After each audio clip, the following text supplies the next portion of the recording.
अस्सलाम वालेकुम dear students. जो हमारा टॉपिक चल रहा है वो टाइप्स ऑफ फंक्शंस है एंड द ग्राफ्स है। और टाइप्स ऑफ फंक्शन में हमें आज पढ़ना है कि सिग्नम फंक्शन क्या होता है।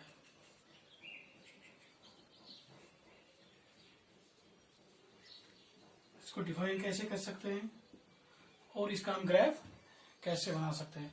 बेसिकली जो सिग्नम फंक्शन होता है, सिग्नम फंक्शन ऐसे डिफाइन होता है f of x is equal to mod of x divide by x. कब?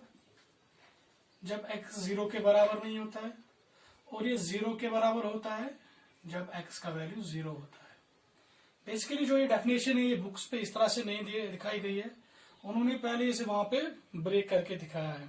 तो अगर हम इस फंक्शन को ब्रेक करेंगे जो आमतौर पे बुक्स पे दिया गया है, तो कैसे कर सकते हैं? देखिए, it depends upon the condition, क्योंकि कंडीशन पहले वाले में क्या है, x is not equal to 0। That mean अगर x 0 के बराबर नहीं है, या x 0 से ज्यादा हो सकता है या x 0 से कम हो सकता है। तो एज पर कंडीशन अगर हम इस फंक्शन को ब्रेक करेंगे तो हमें क्या मिलेगा, आप देख लीजिए।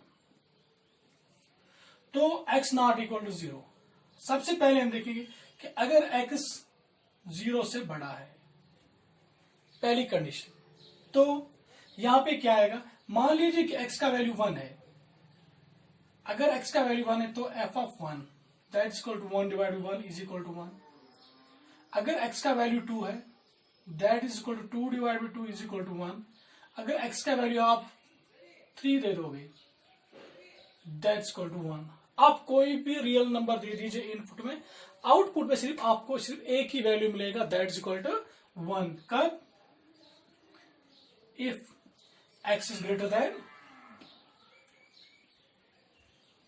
0, पहली कंडीशन।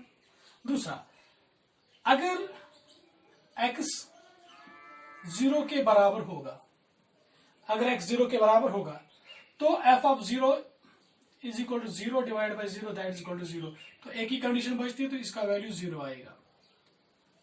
जो तीसरी कंडीशन है, अगर x लेस देन 0 होगा, दैट मीन 0 से कम। 0 से कम क्या आएगा, -1, -2, -3, -4। सपोज कि अगर आपने -1 यहां पे वैल्यू दिया, that is equal to -1 divide by 1 that is equal to -1। अगर आपने -2 दिया that is equal to -2 divide by 2 that is equal to -1। क्यों? 2 1 2 2 1 2। अगर आप यहाँ पे वैल्यू दे दोगे -3 that is equal to -3 divide by 3, 3 1 3 3 1 that is equal to -1। तो यहाँ पे कंडीशन क्या बनेगी, जब x लेस देन 0 होगा तो -1।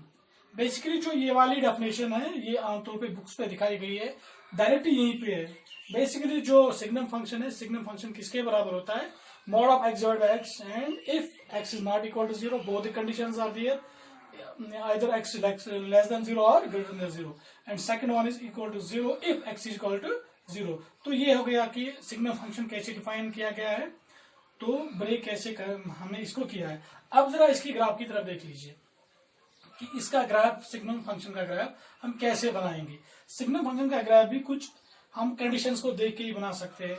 जैसे कि हमने मान लीजिए कि ये हमारा x एक्सिस है और ये y एक्सिस है, जो बेसिकली f ऑफ x के बराबर होता है। यहाँ पे ओरिजिन है 0 1 2 3 4 5 6, और यहां से भी 1 2 3 4 5, और यहां से भी -1 -2, और यहां से भी -1 -2 -3।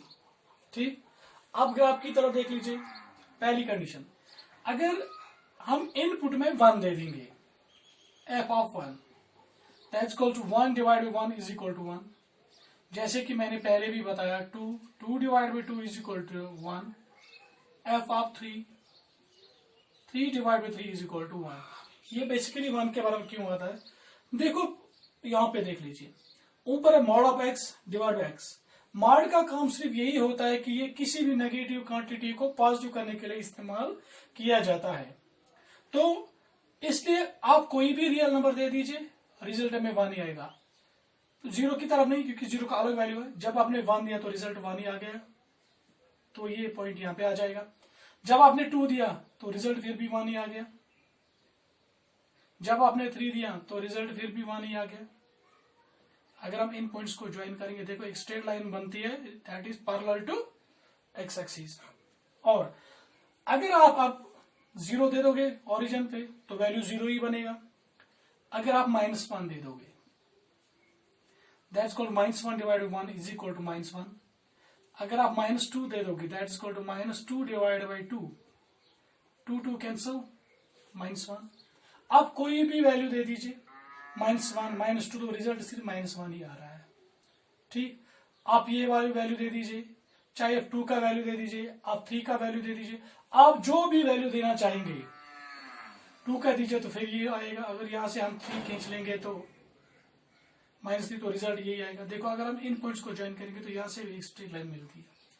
तो इसका मतलब क्या होता है कि जो सिग्नम फंक्शन का ग्राफ होता है, सिग्नम फंक्शन का ग्राफ बिल्कुल उसी ग्राफ की तरह होता है जो कांस्टेंट फंक्शन का होता है। क्योंकि अगर आप इस वैल्यू पे देख लीजिए तो स्ट्रेट लाइन, अगर आप यहां पे देख लीजिए तो यहां पे भी एक स्ट्रेट लाइन बनती है कि जे जो ग्राफ होता है कांस्टेंट फंक्शन का। मगर सिग्नम फंक्शन कांस्टेंट फंक्शन नहीं होती है, इसका ग्राफ क्या होता है, वो कांस्टेंट फंक्शन की तरह ही होता है। तो ये हमारा टॉपिक था सिग्नम फंक्शन पे। इंशाल्लाह जो हमारा नया टॉपिक होगा वो ग्रेटेस्ट इंटीजर फंक्शन होगा। तब तक के लिए अल्लाह हाफिज।